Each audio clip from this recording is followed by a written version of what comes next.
Welcome to another episode of Mormon Discussion. I am your host, Bill Reel. I'm grateful to have you with us today. You can reach me by email at reelmormon@gmail.com. That's reelmormon@gmail.com. You can find this podcast on iTunes, but you're only going to find the most recent 20 or so episodes. So please check out the podcast at its host site, mormondiscussion.podbean.com. That's Mormon Discussion, all one word, .podbean.com. You can also find us on Facebook under the name Mormon Discussion, all one word. Now to what you've been waiting to hear. Brother Richard Bushman, welcome to the podcast. How are you today? Very well, thanks. Glad to have you on. All my listeners are going to know who you are. So I don't know that an introduction is in place, but I would certainly love for you to maybe just share a few thoughts with us on some background from you, if you don't mind. Well, I was born in Salt Lake, but I was part of the Mormon diaspora during the Great Depression when my dad had trouble getting enough work in Salt Lake. He was a fashion artist. So we moved to Portland, where he worked for Meyer and Frank, a big department store there that later bought CCMI. And so I just grew up in the church at a time when it was still a very small operation in Oregon. The one stake based in Portland reached 100 to 200 miles in either direction, north, south, and east. So we sort of felt like pioneers. We went to church and little halls and so on. So I was sort of brought up in when the church seemed weak and small rather than strong. And went to high school there. Got interested because of an interviewer who came to our high school in Eastern colleges. So I applied to Harvard and was admitted and went to school there. And that's, I guess, when you say I had my faith crisis. My faith crisis had nothing to do with the church as a particular denomination, but with the existence of God, which was a big question mark in undergraduate life in those days. But I came through it, went on a mission to New England, and got a degree in history of American civilization. First job was at BYU, stayed there for 6 years, and then was offered a position at Boston University, where I moved with our little family. We had 5 children by then. And so then moved to Delaware and then back to Columbia. So we've sort of been sort of academic gypsies, moving from job to job, but finally we've settled in New York. All during this time I was writing early American history. That's how most historians think of me, but also as lots of Latter-day Saint scholars interested simultaneously in church things. So when Leonard Erickson asked me to write a book about Joseph Smith for his new church history series, I agreed. And that got me back into the business more seriously. So later I expanded that brief early history of Joseph into a full-length biography, which people know as Rough Stone Rolling. So I've kind of lived this double life, a historian of early America, still do early American work, but also as a Latter-day Saint historian. Wonderful. Glad to hear all of that. And it is, for my listeners, it is, I think, a comfort to them to know that in some way you had a faith crisis as well, as a young man. And I guess I want to start off, I want to use as the backdrop of our discussion today, a paper that you wrote, or a talk you gave in 2008, which was Joseph Smith and his critics, because I think you described the faith crisis journey or process beautifully. And I want to start off by reading the first paragraph from this. It says, increasingly teachers and church leaders at all levels are approached by Latter-day Saints who have lost confidence in Joseph Smith, in the basic miraculous events of church history. They doubt the first vision, the Book of Mormon, many of Joseph's revelations, and much besides. They fall into doubt after going into the internet, finding shocking information about Joseph Smith based on documents and facts they had never heard before. A surprising number had not known about Joseph Smith's plural wives. They are set back by differences in the various accounts of the first vision. They find that Egyptologists do not translate the Abraham manuscripts the way Joseph Smith did, making it appear that the Book of Abraham was a fabrication. when they come across this information in a critical book or read it on one of the innumerable critical internet sites, they feel as if they've been introduced to a Joseph Smith in church history they had never known before. They undergo an experience like viewing the famous picture of a beautiful woman who in the blink of an eye turns into an old hag. Everything changes. What are they to believe? The reason I start off reading that, you describe my experience perfectly. When I encountered my faith crisis, this is exactly the way I felt. This is the reasons I ran into problems. And so how did you get such a good feel for how can I say it this way? How did you get such a good feel for the way in which a lot of us are struggling with doubts and with a faith crisis? Well, I was kind of in the middle of that almost from the beginning when the internet became accessible to so many people. Because I had written Rough Stone Rolling, which seemed to bring a number of these issues out into the open, people thought of me as someone to turn to when they got in the middle of this. So I received innumerable emails, especially from people. And sometimes friends would say, will you please talk to my brother or my cousin or someone? I got a lot of what I said there from a long conversation I had with a couple in Berlin. He was the bishop. She'd been the Leafside president. But they had just gone through this struggle. And I actually checked that article with this brother, and he gets quoted later on in the piece, to make sure I was being authentic. So the stories were so similar. I mean, it was just a pattern that occurred over and over again. That it really wasn't too hard in the long run to sort of put this all together and sum it up as I did in that piece. And that's good. It really is described so well. And I don't want to get into reading every single part of this, but there's a couple parts I want to read because I think you hit the nail right on the head. The next part you go into, which is the reaction that people who enter a faith crisis get from those around them. You say often church leaders, parents, and friends do not understand the force of this alternate view. Not knowing how to respond, they react defensively. They are inclined to dismiss all the evidence as anti-Mormon or of the devil. Stop reading these things if they upset you so much, the inquirer is told. Or go back to the familiar formula of scriptures, prayer, and church attendance. So I want to start off with a question, which is, how can we as a church, or even as individuals, how can we better address how family or leaders react to those in crisis? Well, it's a matter of widespread education and experience. I think there are lots of people now who are thinking this through at all levels of the church. They're forced to by the people who come to them. And I think basically the need is to take these people seriously. And they run into a huge blow. You know, it's like learning you have cancer or that your mother died. It's something very real in your life, and it should never be belittled.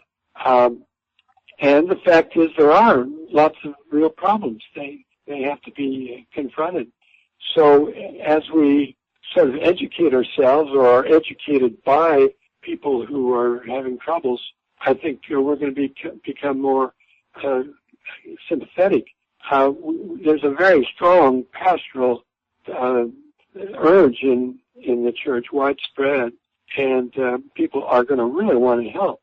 And when they begin to see what the picture really is, I think we'll get better and better at doing it. That's a good point. I know personally that there are some wards and stakes that are wrapping their arms around the idea of helping leadership and members to be more supportive, to be more helpful, to train them to better understand the process of a faith crisis. But I also know of some wards and stakes that won't touch the idea with a 10-foot pole. They're afraid that by even talking about faith crisis, that it's going to bring a faith crisis unto others. And I know in the church, behind the scenes, as we're talking about how to help people struggling with faith, there's this idea of inoculation. And some people fear that by using this information to inoculate members, that in reality will cause more trouble than we help. But where do you come down on that? Well, it is true that in the process of teaching people about our history, you're going to shock some of them. And I think there are people who read Rough Stone Rolling who were aghast at what they learned, especially about polygamy. But we just don't have a choice.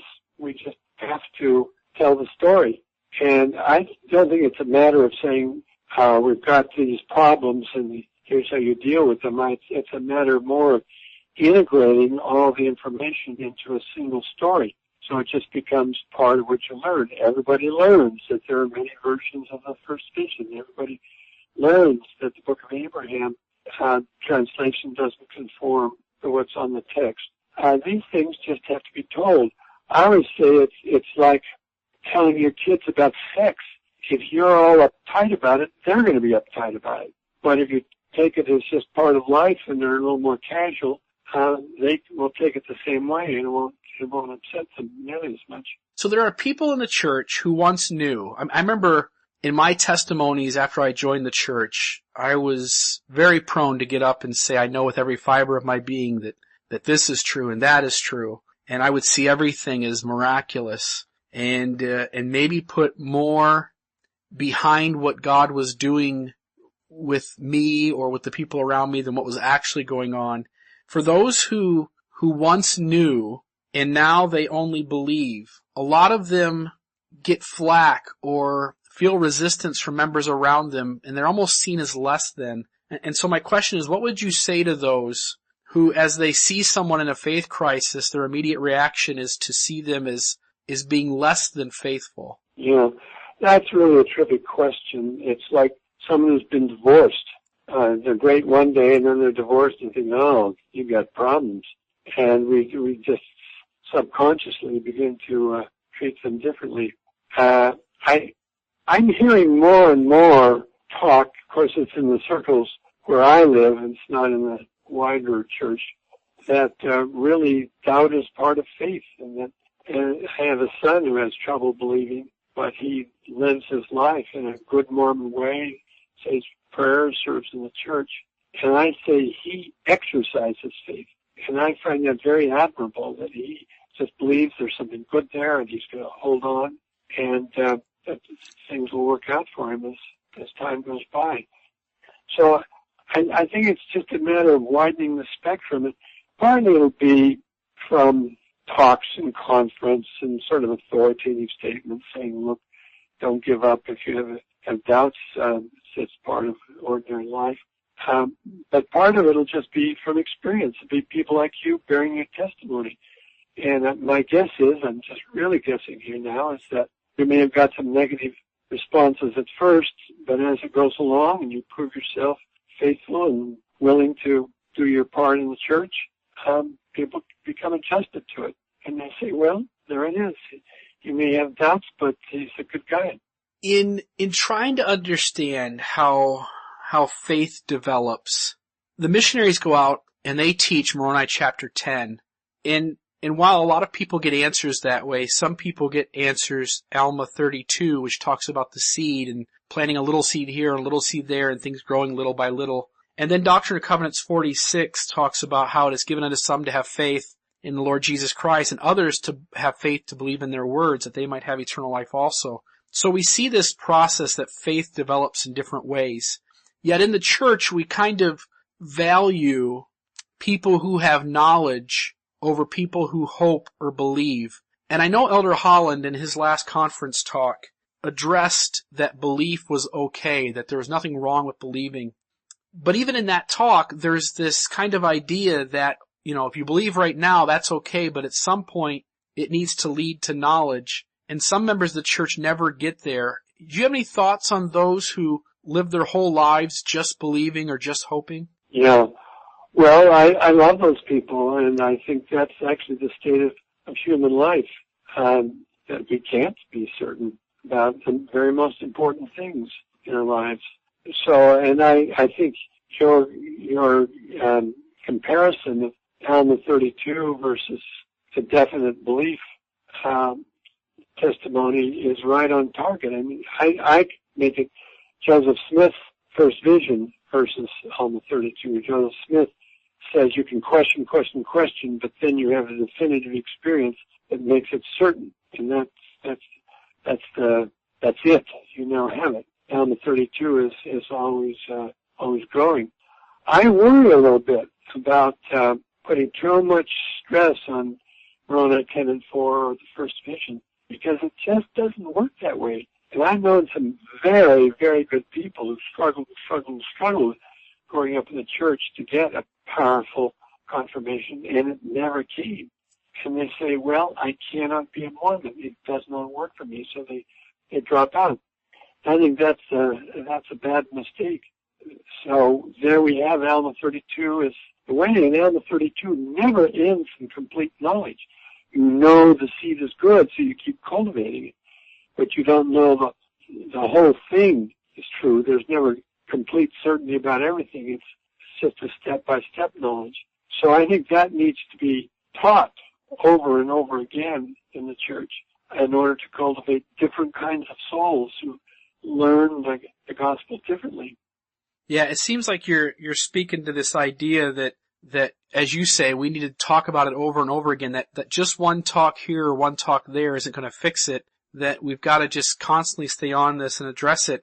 And in your 2008 address, you gave some suggestions on how we can better deal with this difficult information that people come in contact with. And the first step you list, you say, we begin by agreeing that criticisms of Joseph Smith should not be dismissed as foolish or purely evil. And I find that happens a lot. If ever somebody says, I'm really struggling with this issue that I found on the internet, whatever that issue is, the immediate response they get is, oh, that's anti-Mormon propaganda, or that's a lie. Tell me why that's, can you maybe share with us why that's not helpful? Well, I think that when people seek for help and receive that, the reaction is not to say, well, I guess you're right, I've got to get out of these troubled waters. It's to say, you don't understand. You refuse to think, or face up to the problem. So that's why one of the common accusations against the church, you have to turn off your mind. You cannot be candid. I had a guy in one of my seminars on Mormon culture, very faithful person, and he said he had always worried about studying church history for fear he'd run onto things that he'd have to suppress or couldn't be candid about. So long as you have a feeling that if you really looked at everything, if you turned over every rock, you might be shocked with what you found. You don't have a secure testimony. Until you can look at everything squarely, you really are on shaky ground. So I think we just got to get rid of that idea that some questions are out of bounds, or we will be building on the sand.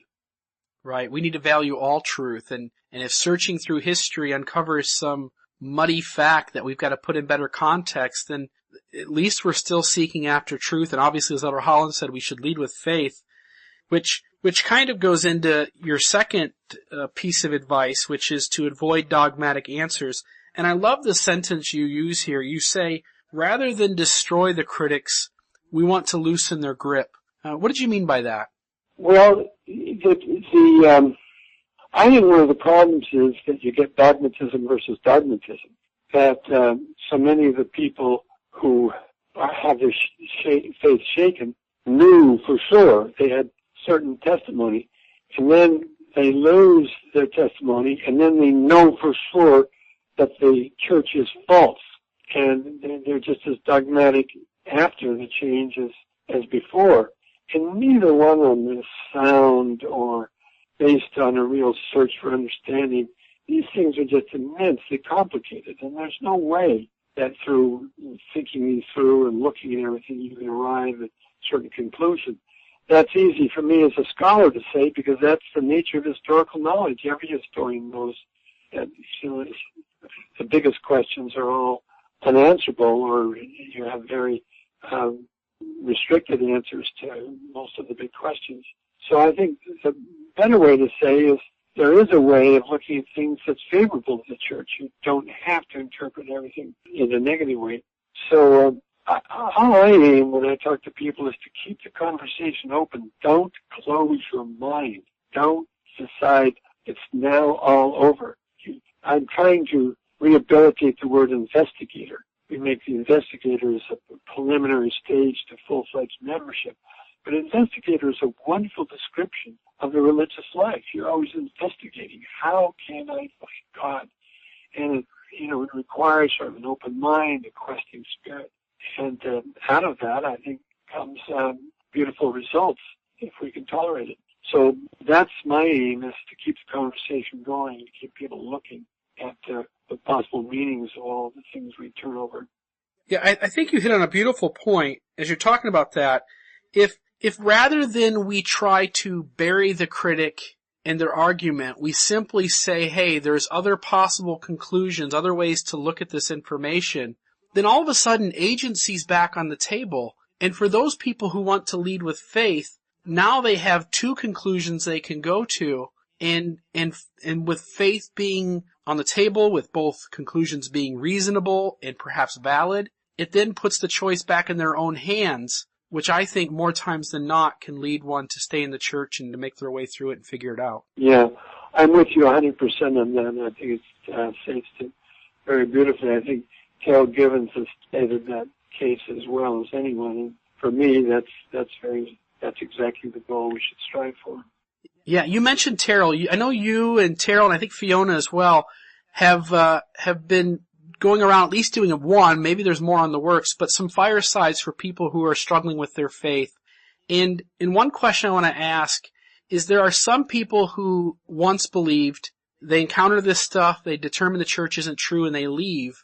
And they think that those who stand and continue to say, hey, hang in there, there's room for faith, we believe, tend to think that some of us are faking it. Any thoughts from you on the gospel and how there really is room for faith, and there's more to it than just faking it and going along on something less than? I will confess, I try to be very tolerant of people, but I'm pretty resentful of that conclusion that anyone who really believes is faking it. That's very, very presumptuous to say about someone else, and especially when you're talking about people of character and standing and commitment and very responsible good people. I think it's a kind of a second-grade defense of your own certainty that you say everyone, if they were honest, would see things exactly the way I do.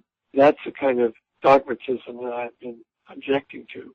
So I just think that human life is much more complicated than some of these people think. They think that by reducing everything to reason and knowledge, they can reach simple, sure conclusions. But the history of philosophy, the history of religion, the history of science shows that's not true. Things are always up in the air. Things are always having to be reformulated. So to say that someone couldn't, in good judgment, looking at all the facts, arrive at the conclusion that the gospel is true, that God is leading us, that He's there and answering our prayers, I think that's, as I say, I think that's presumptuous.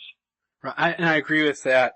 It's very easy, like you say, to think that the rest of the world would respond the same way you do if they had the same information you have.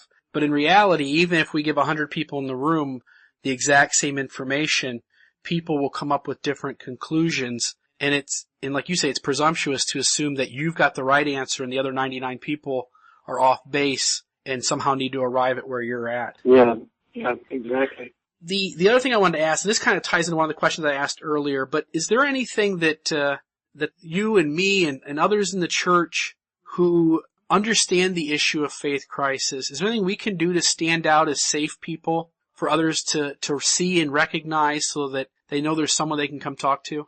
Well, I think just airing the issues, just as you're doing on this blog, is a huge part of it. I was thrilled to walk into a priesthood religious society meeting once where they were talking openly about pornography. How do we deal with pornography? Once you can get a big problem out in the open when everybody can talk about it, you're sort of halfway home to dealing with the difficulty. And I think the more we can talk about these problems and recognize there's difficulties and sort of talk about the ways we have resolved our own issues, the better it is. Our high priest group in Manhattan is terrific on that. We're all old warriors in the church, been bishops, etc. And we talk about more difficulties than in 99% of the Sunday school classes in the church because we trust each other. We're quite willing to get them out in the open. And that's, I think, is really therapeutic and refreshing. Yeah, it is good when you can talk about things in the open. I know in some respects, we tend to think that if the problem shows itself, so for instance, if the struggler comes forward and lets us know he's struggling, we'll reach out and try to help him. But in reality, most people who struggle with a faith crisis, at least for the long time in the beginning, seem to not say much at all. Is that the same experience you have in regards to talking to people? Does it seem like people tend to keep this inside and not really reveal it or talk about it almost until it's too late? Well, yes, it's definitely that's the way. They sit in Sunday school class and really squirm. They feel very uncomfortable. And there's sort of two things. One, they don't want to out themselves as not really part of a group. You know, one of the reasons we bear testimony is to say, I'm one with you. We're all in this together. And if you bear an anti-testimony, you're in effect saying, I'm not part of the group. But the other side of it is that they're afraid they'll destroy other people. That if people knew what they knew, they would crumble. They couldn't bear up under it. So they're sort of forced into quiet. And eventually that leads many, maybe most of them, to stop coming to church. They just can't bear it. They feel hypocritical and they feel like they're disruptive, and so they just bow out entirely. Right, so the problem never shows itself, and some of these people step away from their activity, and we're left to assume, probably assuming other reasons for their leaving, and in reality, we never gave them a safe place to talk about their doubts and to deal with them. That's an important word these days, safe place. I think it begins with being a safe place to talking about your personal problems, the struggles you're having with sickness or children or those sort of things. And certainly in relief study Sunday school, we should do that. It's hard in Sunday school class when it has another purpose to sort of air all of your problems. I really don't know how to get around that. But we have to devise some way of getting people into an atmosphere when they're talked. That's where they can talk. That's one reason that Terrell and Fiona and I are giving these little seminars, is to let people get air their problems. Right. Sometimes just being able to talk about it takes away a lot of the anxiety and the worry and concern out, just to know they're not alone, just to know other people are thinking about them and helping them to deal with this stuff head on.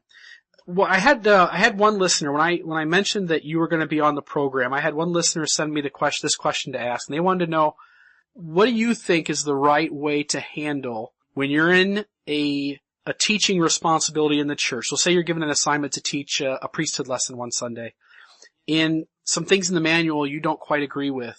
What kind of approach do you take when you run into that from time to time? Well, I always like to bring problems up. I mean, it sort of gives me a reputation as a troublemaker, and I don't really want to disrupt people. But I think it's a great thing for a group to have to deal with an issue, and you get more discussion and more strong thinking if you bring the question out in the open. If you do it in a iconoclastic way, trying to shock people or trouble them, it won't work. People don't want you to show off that you know more difficult questions than they could possibly answer. But if you say, look, brothers and sisters, here's a problem. How do we deal with this? What do we tell our children about this if this comes up, or our neighbors if they bring up the question? You can't do too much of that, but you can bring something like that up, I think, in lessons quite regularly, and the group will rally around you. You don't even have to have an answer for it. You let the group find an answer for it. And I think they'll have a great time in the process. That's good advice. Often, and I didn't mean to, throw that question at you without any preparation. What I was thinking was, sometimes in the manual we'll have lessons on, for instance, Thomas Marsh and the milk strippings. And sometimes the manuals are very basic and simple, and they make stories in history out to be much simpler than what it is. And in reality, things can be a lot more difficult. And I think what you offer is a great point, which is don't don't duck away from the fact that there's something in the manual that you think is more complicated than what they're saying. Throw the question out there and get a discussion going. And like you say, there's ways to approach that are helpful, and there's ways to approach that where you're demeaning from the class and to stay away from the latter. Yeah, I would say so. The trouble with that nook slipping stories, which makes me uncomfortable too, is that in order to turn it into a problem, you have to give a lot of historical background and say this is not likely to be true and here's what the real situation was. That's complicated. So I don't think that's a good example of something that a class can handle because it's a matter of factual knowledge, which they don't have. You need something that has more of a moral or psychological dimension to it, which they can cope with better. Excellent. I wanted to ask you a couple of questions in regards to Joseph Smith. We're talking to Richard Bushman today, author of Rough Stone Rolling, and it's a wonderful book. I've got it on my shelf, Brother Bushman, and I really enjoyed reading it. I was aware of all the issues prior to reading the book, but read it and just loved all the detail you gave about Joseph. I had another question from a listener who asked what your feelings are on Fawn Brodie's book, No Man Knows My History, as your book is kind of your book obviously tells the same story but leads with faith, and her book is more with the conclusion that Joseph was a fraud. But from the perspective of her being a writer and having come up with this biography of the prophet Joseph Smith many years before you tackled your project, any thoughts on how that work has influenced yours? Well, I'll tell you a funny story about that. Both books were published by the same publisher, Alfred Knopf. And I told my editor, my book came out 60 years after hers, and I told my editor that this is at last the press's chance to get things straight on Joseph Smith. She thought it was kind of funny. But she also told me that the sales of No Man Knows My History jumped after my book came out. I guess it kind of became an issue and people wanted to hear both sides. But I'll say this about the book. It's a book that Mormons have hated and still dislike very much. But it actually is more favorable to Joseph Smith than we sometimes think. My historical colleagues, not Mormons, think it's a great book. And it is in this sense. Up to that time, the biographies of Joseph Smith had been caricatures. He was thought of as either demented or a complete charlatan. And they were sort of flat caricatures of a religious fanatic. They were unlike any real human being. And it's out of that background that Fawn Brodie writes her book. And she turns Joseph Smith into a believable character. It's not, from our point of view, isn't admirable, but from the point of view of non-Mormons, he's kind of wonderful. He's raw. He may have been a fake in some ways, but he had immense bravado, and he had this amazing capacity for charming people and winning them over and building this great church. So I tend to speak rather positively of the book, historiographically speaking, even though I think Brodie had a deaf ear. She was tone deaf to religious, theological stuff. She was not religious herself, really, and she just couldn't appreciate it. She wrote, in a period when religion was scoffed at, generally among modern intellectuals. So that is a great deficiency in the book, but it still, I think, is a marvelous achievement. What if Joseph Smith were here today? Is there a question you'd like to ask him? Well, my answer always to that is, did you enjoy being a prophet? And I say that because there are lots of indications he would have liked to have slowed things down. He says shortly after the church is organized, well, now, brethren, we have the church, and all we have to do is go on living it. And then he gets a revelation. He has to establish Zion and build up this priesthood organization. And after he organized Counsel, he says, now, brethren, I've given you all I have to give you. All we have to do is live the church. And then he gets temple ordinances and sealings. And so it went on right down to the end of his life. His own visions pursued him relentlessly. And in some sense, he's a victim of his own visions. He just could not stop setting forth things that tried to faith of the saints that went beyond what they were really ready for, and required a lot of labor on his part to get them installed in the church. So I know he loved visions. He loved to receive the revelations, and he spoke of that. But on the other hand, he just didn't have a moment to rest. And I just wonder how he felt about his own life. And by the end, was he just worn out by all he was required to do? Right. Do you ever get bored of talking or studying the prophet's life? I mean, after all this research you've done, you've written a book, you've spent as many hours as anybody delving into his life. Do you get kind of, at this point, bored of talking about him? Well, not really. I suppose you can get bored with topics, but large people are subject to so many perspectives, meaning that it won't be too long before someone else is going to start a biography of Joseph Smith and write a different account of his life. All the big men in our history have had innumerable biographies written about them. Jefferson and Washington continue to attract biographers. So I keep finding in the Book of Mormon, for example, layer after layer of meaning. It just endlessly unfolds itself. So I'm quite happy to continue to be involved. Though I do have another life. I'm right now writing a book on 18th century farming. So I have a respite from Joseph Smith from time to time working on other subjects. Gotcha. You talk about other people coming after you and writing biographies in the prophet. Your book is so exceptional.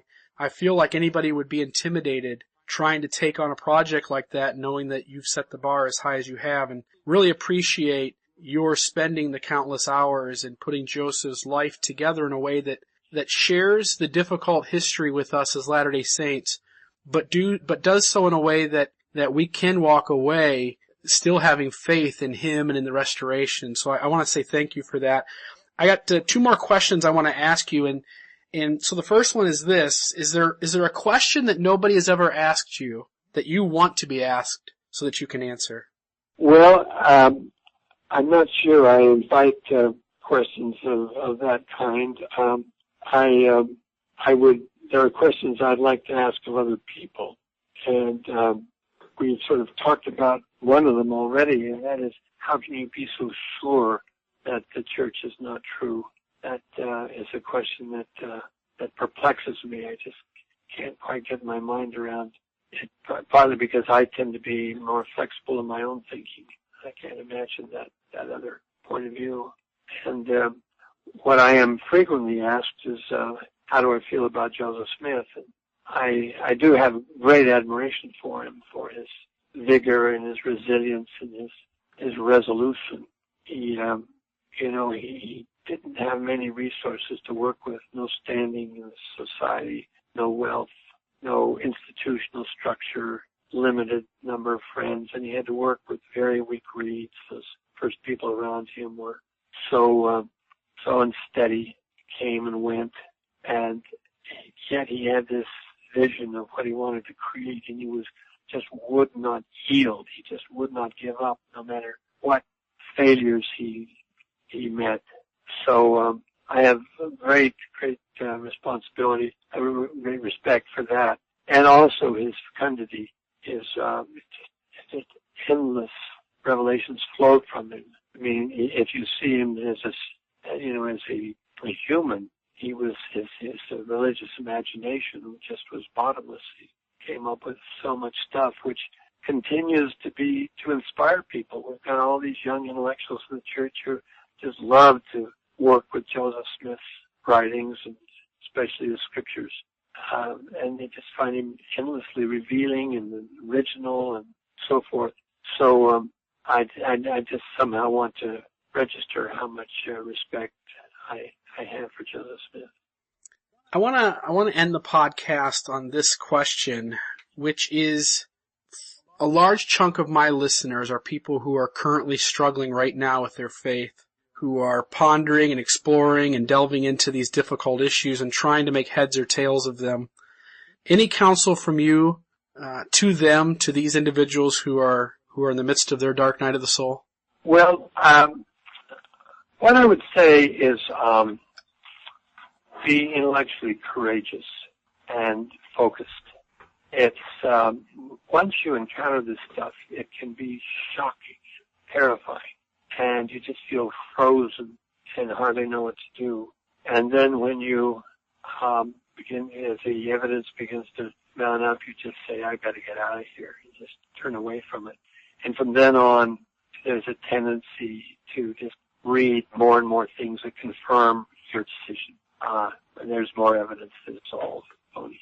And it requires a lot of independence and a certain amount of courage to keep looking at all sides of the issue, to read the apologists as well as the critics, and to try and think it through for yourself. My number one piece of advice is don't falter. Go right into the heart of the problem. Try to figure out what is it precisely about this that is disruptive. What is it that troubles me most? And state that problem in the most severe form you can. And if you can state that problem as clearly as you can, and then try honestly to accumulate information that bears on all sides of the problem, that's the best way I think you'll arrive at a resolution. If you just read down a list of problems, read 20 things, and all of these are difficulties, you won't get anywhere. You'll just stay stuck where you are. But if you keep looking at things, take them one by one and say, what is it that's really worse about this? Then you'll be much better off. Let me just give one example, carry on here a little bit longer. That is the Book of Abraham. What is so horrible about the Book of Abraham? People say, well, it's the facts. The fact that the text of the Book of Abraham does not conform to what Egyptian scholars say is the contents of those scrolls. So you say, so obviously Joseph Smith was wrong. He was pretending. He faked the whole thing.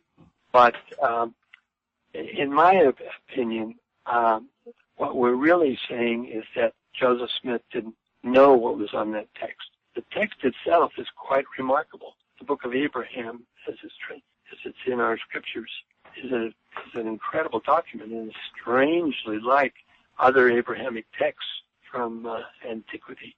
So it holds up pretty well. What doesn't hold up is the fact that Joseph Smith thought he had the writings of Abraham, and he very well probably didn't have writings of Abraham. So the question is not the facts about was he right or wrong, but was he himself misled? And then it becomes a theological question. Would God allow a prophet to whom he wishes to give a revelation to misunderstand what the scrolls were that he had in his hand? And some people would say it's impossible that God would deceive his prophet. But others would say the aims of the Lord were to get this revelation out. And the fact that Joseph Smith didn't understand what he had is not particularly disruptive. Lots of prophets don't really understand. Probably lots of us don't understand lots of things about our lives. So that's why I say if you go right into the heart of the problem, I think in many cases it gets down to a theological or a moral issue rather than a factual one. And once you've stated that problem, would God let his prophet misunderstand something? Then I think you've got to the heart of the matter. I think that's beautiful. When you, as you point out, especially when you talk about the Book of Abraham, what Joseph produced is not the problem, it's the method.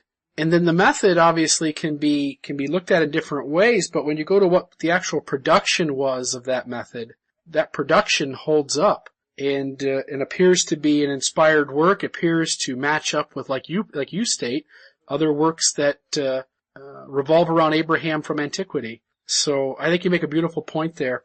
I appreciate so much you being on.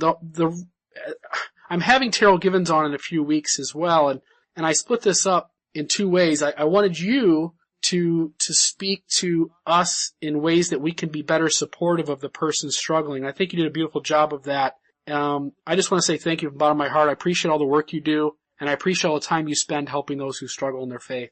Well, I'm very pleased to get to know you, Bill, and learn a little bit about what you're doing.